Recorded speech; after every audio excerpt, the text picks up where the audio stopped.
আসসালামু আলাইকুম। ঢাকা বিশ্ববিদ্যালয়ের স্বপ্ন যোদ্ধারা, আজকের এই ভিডিওতে তোমাদেরকে স্বাগতম জানাচ্ছি। আমি তোমাদের বাপ্পি ভাইয়া, ঢাকা বিশ্ববিদ্যালয় থেকে। আজকে মূলত ঢাকা বিশ্ববিদ্যালয়ে ক খ গ যে ইউনিটেরই তুমি প্রস্তুতি নিয়ে থাকো না কেন, তোমার যদি অপশন থাকে যে তুমি বাংলা সাবজেক্টটাকে দাগাবা, সেক্ষেত্রে বাংলার জন্য তুমি কোন কোন টপিকগুলো পড়বা সেই সংক্রান্ত সকল ডিটেলস খুঁটিনাটি তথ্য আমি তোমাদের সাথে শেয়ার করব। এই টপিকগুলোর বাইরে কিন্তু তোমাকে আর আলাদা করে কিছুই পড়তে হবে না। এই টপিকগুলো থেকেই শুধুমাত্র ঢাকা বিশ্ববিদ্যালয় বা অন্য পাবলিক বিশ্ববিদ্যালয়তে প্রশ্ন এসে থাকে।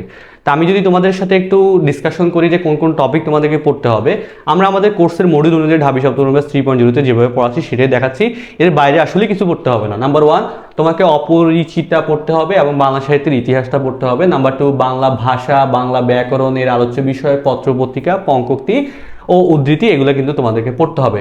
তোমাকে সোনাত্তরী টপিকটা পড়তে হবে। ধ্বনি প্রকরণ, পুরুষ ও স্ত্রীবাচক শব্দ, বিপরীত শব্দ, এই টপিকগুলো তোমাকে দেখতে হবে।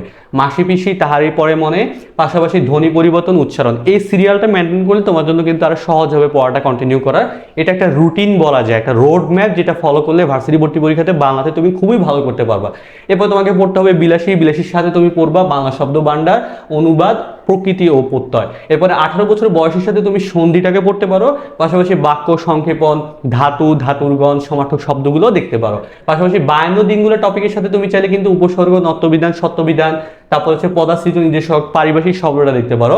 পাশাপাশি রেইনকোটের সাথে তুমি ফেব্রুয়ারি 1969, পাশাপাশি সংখ্যাবাচক শব্দ, বচন, পদ প্রকরণ, এখানে কিন্তু ক্রিয়াটার প্রয়োজন হবে না। এরপরে আমি কিংবদন্তির কথা বলছির মধ্যে তুমি ক্রিয়াটা নিবা, এরপরে ক্রিয়া বিভক্তিটা নিবা, এরপরে ক্রিয়ার ভাব, বাংলা অনুজ্ঞা, ক্রিয়ার কাল ও তার বৈশিষ্ট্য প্রয়োগ, বিশিষ্ট প্রয়োগ, বাগধারা, প্রবাদ প্রবচন, এই টপিকগুলো তোমাকে দেখতে হবে। মানব কল্যাণের সাথে তুমি দেখতে পারবা শব্দের ভূৎপত্তি, কারক ও বিভক্তি, সম্বন্ধ পদ ও সম্বোধন পদ, প্রতিদান, লাল সালুর সাথে তুমি 52 দিন বানানের নিয়ম, তারপরে শুদ্ধিকরণ, ভাষারীতিটা দেখতে পারো। এবং বিদ্রোহীর সাথে তুমি সমাসটা দেখবা, জ্যোতি ও বিরাম চিহ্নটা দেখবা, প্রায় সমুচ্চারিত শব্দটা দেখবা, এরপরে আমার পদ দেখবা। এবং সর্বশেষ সিরাজউদ্দৌলার সাথে তুমি বাক্য প্রকরণ, বাক্য রূপান্তর, বাক্য শুদ্ধিকরণ এবং নির্মিতি অংশটা দেখবা।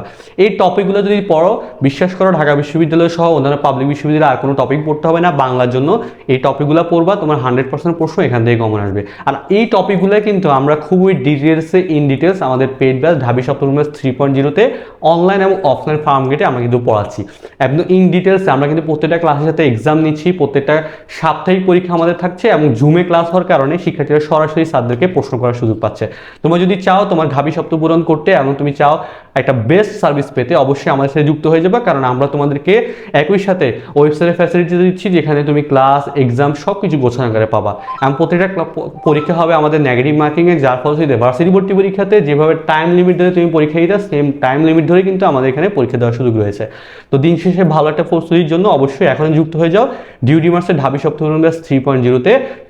তোমার একটা ভালো রেজাল্টের প্রত্যাশায় আমরা থাকবো তোমাদের সাথে ইনশাল্লাহ। আল্লাহ হাফেজ, আসসালামু আলাইকুম।